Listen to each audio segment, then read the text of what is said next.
В студии Вестника Кавказа Дмитрий Федоров и Гия Саралидзе. И в этой программе мы хотим поговорить о итогах футбольного сезона, о том, что нам запомнилось, о том, что стало самым важным в жизни футбольной нашей страны. С моей точки зрения, если честно, то главные события, которые произошли в жизни футбола, они такие, характер носят административно-организационных.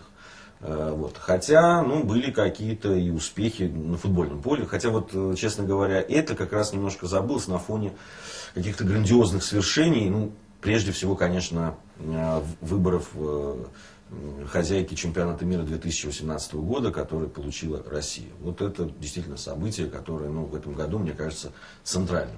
О значении этого, о плюсах и минусах мы уже говорили. С твоей точки зрения, что главное было? Главное, определился костяк российских клубов, которые способны развиваться. Это команды, которые находятся сейчас во главе турнирной таблицы, они же выступают в Лиге Европы.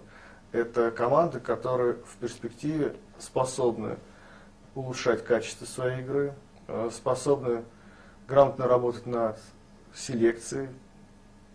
Большой вопрос относительно «Спартака», все же включу в эту обойму.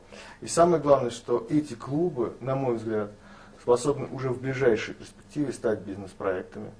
Относительно других большие сомнения. ЦСКА уже в минусе или в небольшом плюсе.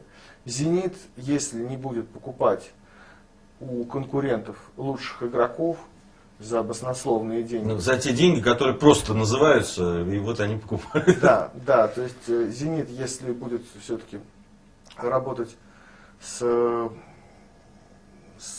правильным отношением к деньгам, тоже может стать бизнес-проектом. Там очень хорошо работают маркетинговые службы, а когда построят новый стадион, я уверен, что с билетов они будут получать столько, сколько не получают. Если будут заполнять 50 тысяч. Я думаю, что будут заполнять. Так вот, я думаю, что эти команды способны стать бизнес-проектами. Остальные пока это команды, которые носимы волею волн. Судьба Сатурна является тому доказательством. Прошлогодний пример Москвы, вернее даже не прошлогодний, это было в 2010 году, команды снялись с чемпионата прямо перед началом сезона. То есть команды, на которые можно делать некую ставку долгосрочную, не просто в данном конкретном. Не маловато ли их, чтобы делать ставку? Маловато, но должна быть какая-то опора. Все-таки давай перечислим там самые главные события, которые произошли за этот год футбольные с точки зрения. Это то, о чем ты говорил, ЦСКА, который вышел в четвертьфинал Лиги Чемпионов, впервые российский клуб. В этом формате Лиги Чемпионов дошел столь высоко, там повезло, не повезло, жребий, не жребий, но это факт, и это приятно очень. Но, к сожалению, это было окончание сезона прошлого, так скажем. В этом сезоне таких достижений не было в Лиге Чемпионов, но выход сразу 4 команд в Лиге Европы, мне кажется, это тоже достижение. Конечно. Организационно этой части, то, что мы получили чемпионат мира, это прекрасно. Это даст толчок, мы надеемся, развитию инфраструктуры футбольной, интереса к футболу и так далее. Это то, что плюс, то, о чем ты говорил, это вертикаль футбольная. Строится стадион «Спартака». То есть, когда развивается инфраструктура и так далее. Минусы, которые бы я назвал, это прежде всего, что в этом сезоне, этот сезон опять показал, что футбол не становится популярней в стране. Ходить на футбол не стало модным. Люди на футбол не ходят. Стадионы полностью во власти фанатов. Семьей прийти на футбол, во всяком случае на московские матчи, практически невозможно. То есть только очень отчаянные люди могут это себе позволить и пойти. Или вип-ложи в дорогие сектора. И то, все равно мало кому из приличных людей хочется, чтобы его там супруга или дети слышали то, что кричат с трибун, хором. Это мало приятно. Проблемы мы видим, что с показом футбола на телевидении. Я так понимаю, что, судя по всему, Футбол уйдет сейчас фактически со всех федеральных каналов. Его не будет чемпионата России, я имею в виду. Ну, может быть, будет, но в каком-то не таком объеме. Во всяком случае, деятели телевизионные говорят о том, что это нерентабельно, рейтинги трансляций маленькие и так далее, и так далее, и так далее. То есть минусов хватает. Я думаю, что может быть тот всплеск интереса к футболу, который должен быть в стране, где будет проводиться чемпионат мира, может что-то исправить. Что ты думаешь по этому поводу? Я думаю, что канал Спорт 2 канал Россия 2 и Спорт 1 заложили бомбу под российский футбол. Они показывают в хорошее время английскую премьер-лигу, великолепный показ, качество картинки, качество игры.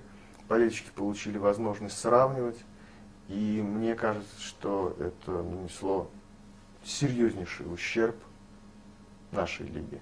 Фурсенко, говорят, сказал, что это вообще чуть ли не главные наши враги, руководители этого канала. Ну, похоже на байку, но тем не менее. Действительно, контраст огромный. И что сейчас делать, я, честно говоря, не представляю себе. Проблема в том, что болельщики ищут какого-то вдохновения в футболе. Они хотели бы, чтобы эта сфера отличалась от политики, общественной жизни. А тут они видят те же инструменты воздействия, что и в политике, что и в общественной жизни. Рейдерство, с помощью которого фактически у Толстых отобрали управление первым и вторым дивизионом. Они видят, что действуют административные ресурсы. Мои футбольные друзья сказали, у вас в хоккее, поскольку я комментирую много хоккейных матчей континентальной хоккейной лиги, в пятницу произошла драка в Омске. Утром в субботу, в выходной день, уже собралась комиссия, которая вынесла решение по поводу этих инцидентов и наказала игроков «Витязя» длительными дисквалификациями. А впоследствии дисквалификации были увеличены после того, как внимательно были изучены все материалы и встретились с участниками событий и с руководителями «Витязя». То есть в футболе была обратная ситуация. Фактически дотерпели до конца сезона, потом вынесли решение по Денисову и Карпину, и потом дисквалификацию Карпина урезали, скостили. И когда болельщик видит, что на самом деле в футболе все то же самое, что и в окружающей его жизни, он отворачивается. Он не хочет сталкиваться с абсолютно теми же проблемами и с теми же решениями, которые происходят, понятийными решениями, которые происходят в жизни. И вот если футбол чуть-чуть не отпустит наши чиновники, если его не сделают сферой свободного проявления духа, мне кажется, что ситуация ухудшится.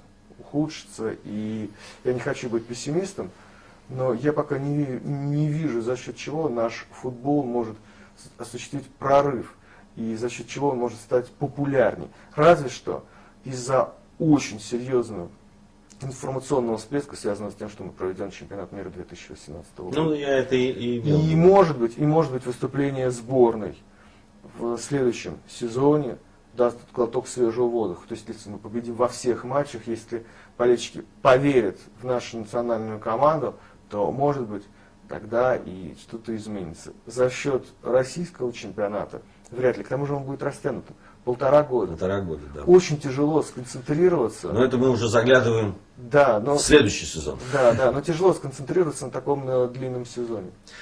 Дмитрий Федоров и Гия Саралидзе были в студии Вестника Кавказа. Мы говорили о футболе, о том, что было плохого и хорошего, плюсы и минусы этого сезона.